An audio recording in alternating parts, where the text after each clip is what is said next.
And San Antonio police are looking for suspects who broke into an apartment, then got into a shootout with the people living there. It happened at the villas at Bandera on the city's northwest side last night. That's on Bandera Road. Police say the renters walked in on the burglary happening and chased down the suspects. Eventually, shots were fired, but the suspects, they got away. Officers believe one of those suspects may have a gunshot wound. This morning, a war crimes prosecutor on the ground in Ukraine is claiming that country is a, quote, crime scene. This as Russian forces suffer a major blow to their naval presence, and the U.S. is now looking to reestablish their diplomatic presence in Ukraine. CNN's Jen Sullivan has the latest.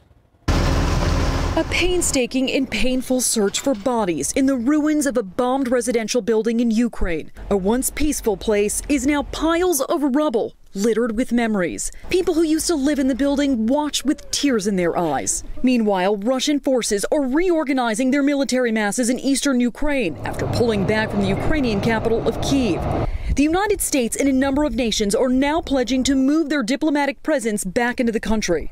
It is, of course, our goal to have a diplomatic presence reestablished in Ukraine as soon as it would be safe and practical to have U.S. diplomats on the ground there. The International Criminal Court is now claiming in a tweet that Ukraine is a crime scene, quoting the chief prosecutor investigating war crimes who witnessed firsthand the aftermath of carnage unleashed in towns where mass graves and murdered civilians have been discovered. This is a moment that should wake everybody up.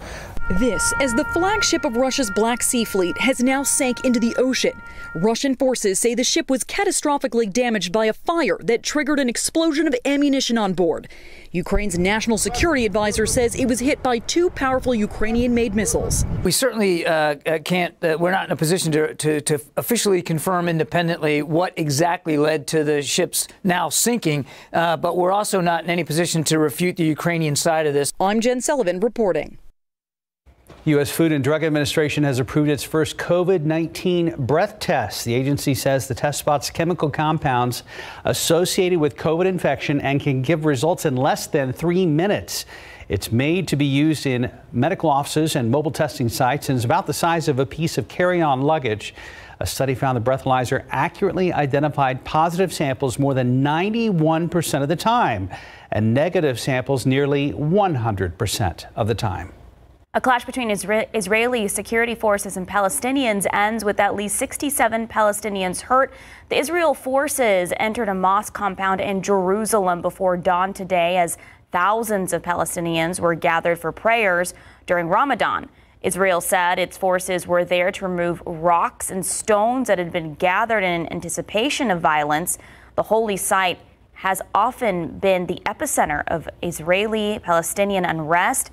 Ramadan this year coincides with Passover, a major week-long Jewish holiday beginning today at sundown. It's also Christian Holy Week, which culminates on Easter Sunday.